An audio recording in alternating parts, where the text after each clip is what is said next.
The first contact has not yet happened, but time has already begun to run. There is no clock on the wall marking it, yet every body in the room feels the silent countdown taking shape. 4 seconds do not seem enough for anything, and that is precisely why the promise sounds so certain. A touch. Just that. The phrase hangs in the air like something already settled, as if the outcome had been decided before the initial movement even began. The mat feels smaller, closer, compressing the distance between intention and consequence. No one moves to intervene. No one smiles. The silence is not respect. It is raw expectation. The kind of expectation that arises when everyone believes they know what will happen, but not when. The promised transformation is not announced as spectacle. It approaches like a mistake about to be made. The space reinforces the illusion. The gym is closed, free from street noise, free from outside voices. Only the muffled sound of breathing and the soft friction of feet on worn matting. The direct light does not beautify anything. It exposes. The heat keeps muscles loose, bodies ready, reactions faster. This is not an exhibition environment, but a testing ground. Different styles coexist here under fragile agreements, sustained more by trust than by rules. There is no referee, no protocol. Only the assumption that everyone understands the limits. Places like this tend to reveal more about people than any official competition, because when there is no stage, the ego moves without protection. And when ego speaks before action, it creates a promise that must be fulfilled, even if it costs everything. Between the two, the difference seems obvious to anyone watching without attention. A heavier body, forward-leaning posture, verbal confidence that seeks no confirmation. On the other side, a smaller practitioner, quiet, showing no urgency. He does not respond to the phrase. He does not correct it. He does not provoke. He simply adjusts his base with an almost invisible movement. His gaze is not fixed on the other's face, but on weight shifts, on intention not yet executed. He does not expect force. He expects direction. The inequality everyone sees is external. The one that truly matters has not yet revealed itself.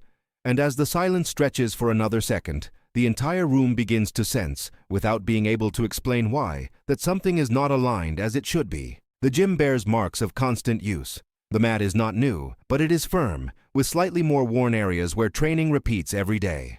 Light-colored walls reflect the direct overhead lighting, creating an environment without dramatic shadows, where nothing can hide. It is late afternoon, and the accumulated heat makes the air heavy, slowing every breath. There is no music, no raised voices. Only small functional sounds, the faint creak of a door in the back, the dry sound of a body shifting support, the minimal friction of skin against fabric. Everything here is simple and direct, as if the space existed solely to reveal what truly works when distractions are removed.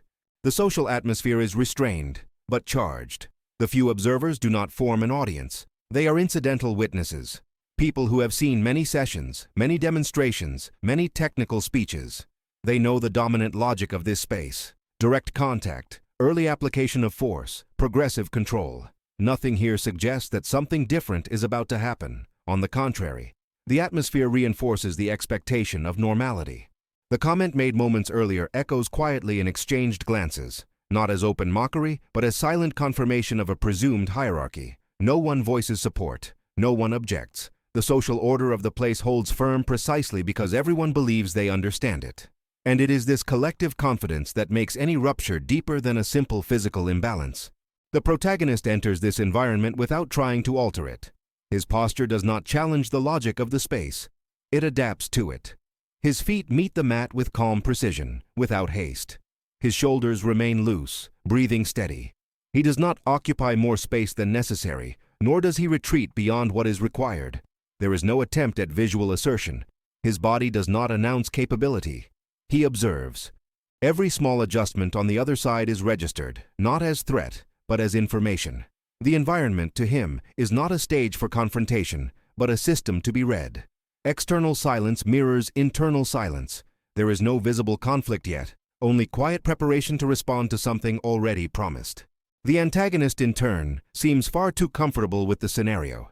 His body expresses familiarity with contact, with the idea of rapidly closing distance. His confidence does not stem from explicit arrogance, but from repetition. He has touched many times. He has controlled many bodies. To him, short space is an automatic advantage. His gaze does not search for details. It expects confirmation of the obvious. The phrase spoken earlier was not meant as provocation, but as statement. This is the most dangerous point. When someone confuses habit with understanding, every next step becomes predictable. And predictability, in a closed space like this, is a vulnerability not yet perceived by the one who trusts it most. Inequality begins to take shape without needing announcement. The antagonist occupies space naturally, advancing a few centimeters with each adjustment, as someone who already knows the end of the path. His body suggests readiness to absorb impact, close distance, impose contact. He does not appear tense, he appears secure. This security translates into small signals: chin slightly raised, feet parallel and ready to advance, torso inclined forward. To observers, it is the classic image of imminent control. On the other side, the protagonist remains smaller in the frame, nearly erased by comparison. His presence does not intimidate, does not demand attention. And precisely because of this, pressure accumulates around him, as if everyone is waiting for the moment reality asserts itself. Silence grows heavier as the distance closes. There is no signal to start, but the antagonist decides when it begins simply by advancing. One short step, then another, testing reaction. Each movement reinforces the sense of inevitability. The dominant logic of this space says that once touched, the confrontation is decided. This logic is not questioned aloud. It is accepted as practical truth. The protagonist does not react immediately. He does not retreat defensively, nor does he advance to interrupt. He remains within reach, but outside contact. This interval creates discomfort, not because it is aggressive, but because it breaks the expected rhythm. Pressure grows not from imminent violence, but from the absence of visible response. Observers begin to lean forward slightly, almost without noticing. Not out of rooting interest, but technical anticipation. They await the moment of contact, the beginning of the announced dominance. Time seems to slow as expectation solidifies. Inequality now is not only physical, but narrative. Everything suggests a simple resolution is about to occur. The protagonist appears to accept this reading without contest. His quietness is interpreted as limitation, not choice. The antagonist, sensing environmental confirmation, adjusts his weight to advance fully. He does not imagine sophisticated resistance, only execution of something he has done dozens of times. It is at this point that pressure ceases to be external and becomes internal. The protagonist feels the compression of space, but does not interpret it as threat. For him, each approach reveals more data than danger. The other's center of gravity moves ahead of itself. Intention becomes legible before full movement. He does not wait for applied force. He recognizes the moment the base commits. This reading does not manifest as visible muscular tension. On the contrary, his body remains loose, prepared to respond in the minimal interval between intention and contact. While the antagonist believes he is about to control, the protagonist is already operating in a different time. A time where advantage belongs not to the one who advances, but to the one who chooses the exact instant to act. The space between them is now minimal. There is no neutral zone left, only reach. The antagonist advances with enough confidence to not appear aggressive. His movement is continuous, direct, built to close distance and establish contact before any complex reaction is possible. For him, this is the territory where everything resolves. The protagonist perceives the compression of space as a clear signal, not surprise. His feet make an almost imperceptible adjustment, aligning not to resist, but to allow immediate response. The environment seems suspended, as if all sound has been absorbed by expectation. There is no visible acceleration, only the sense that the next gesture, whatever it may be, cannot be undone. The confrontation has not officially begun, but it can no longer be avoided. The antagonist believes he controls the rhythm because he is advancing. He does not imagine that every centimeter covered is being read, not as threat, but as predictable sequence. His error is not technical, it is conceptual. He confuses initiative with dominance, proximity with control. The verbal confidence stated earlier reinforces this mistake, solidifying an internal narrative where the touch is inevitable and sufficient.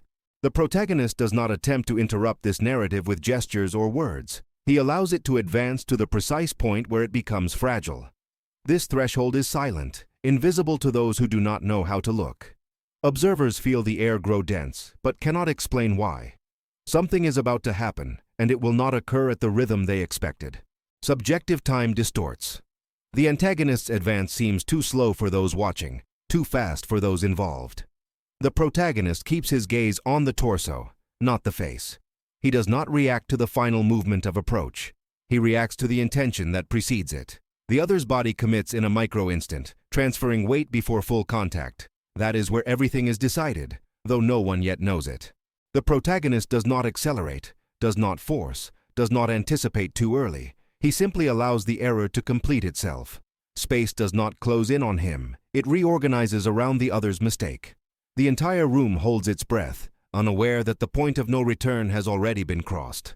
The antagonist takes the step he believes to be decisive. His body advances with certainty that the touch will come first, that force will establish itself before any interruption. He does not realize that, in that same instant, his base is already failing to respond as it should. The protagonist does not initiate an attack.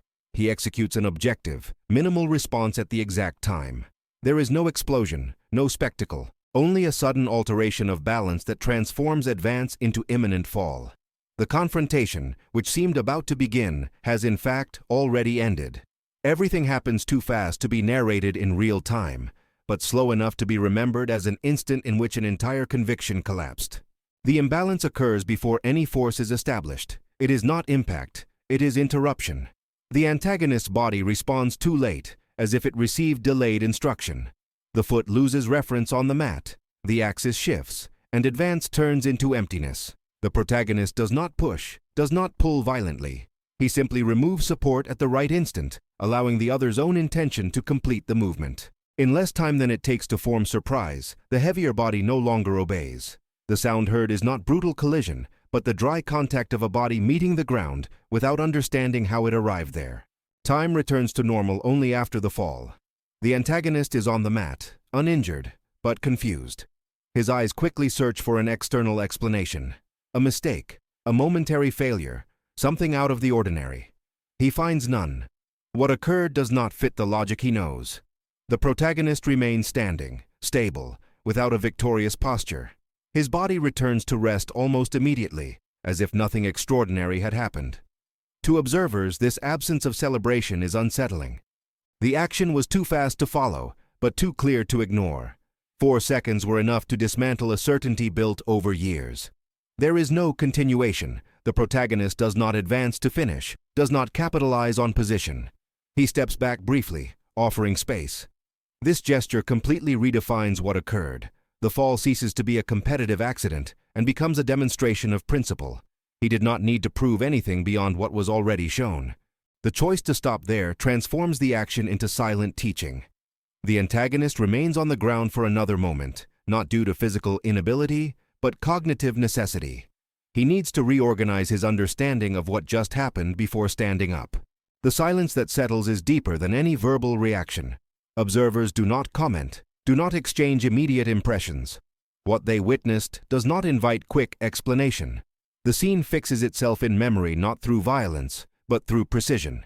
The inequality that seemed obvious inverted itself without announcement. The decisive moment has passed, but its effect continues to expand. The confrontation ended the instant it began, leaving behind not an exalted winner, but an uncomfortable question about what truly defines control in combat. The antagonist rises slowly, paying more attention to his own balance than to the body standing before him.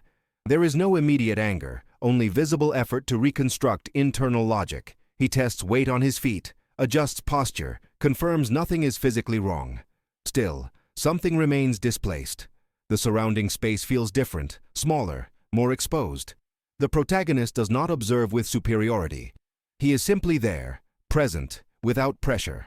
This contrast amplifies the impact of what occurred. The absence of continuation makes the fall impossible to ignore. There was no prolonged struggle, no exchange, just a single moment now demanding interpretation.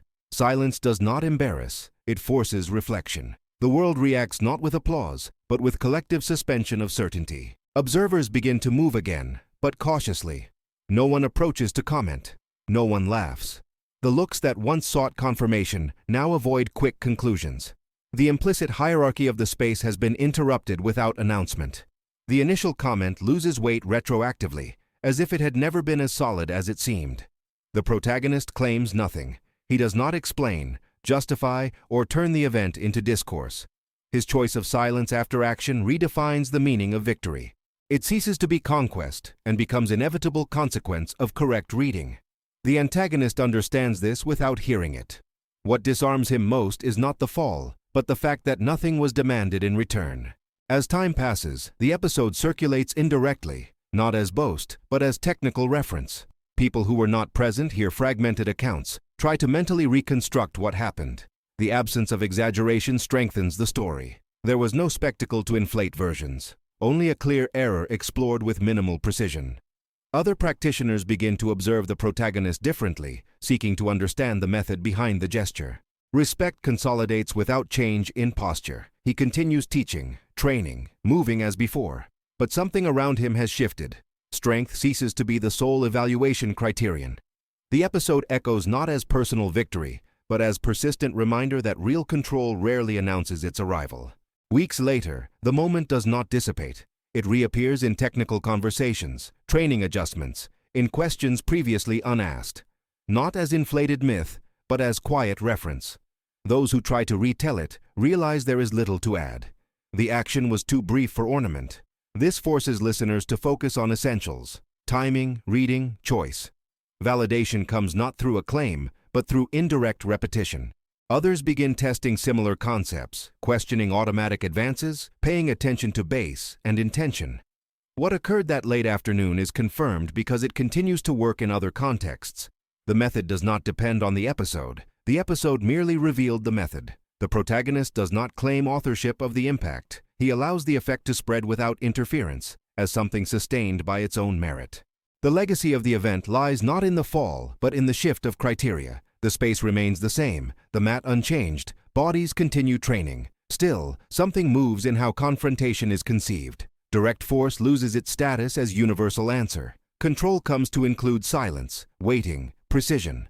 The protagonist remains discreet, never becoming permanent center of attention. His posture confirms the teaching more than any explanation. Winning does not require display. The antagonist, in turn, carries the experience as adjustment, not public defeat.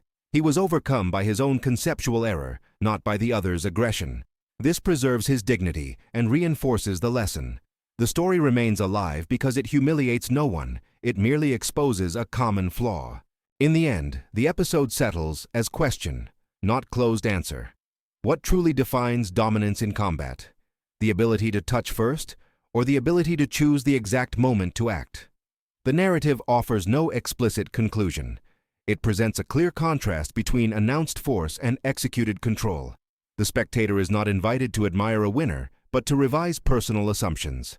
The transformation promised at the beginning was not external, it was internal. In 4 seconds, a certainty fell. Its echo lasts much longer, because when real competence reveals itself without display, it does not ask for applause. It simply remains, forcing those who observe to decide whether they prefer trusting the illusion of dominance or learning to read the terrain before advancing.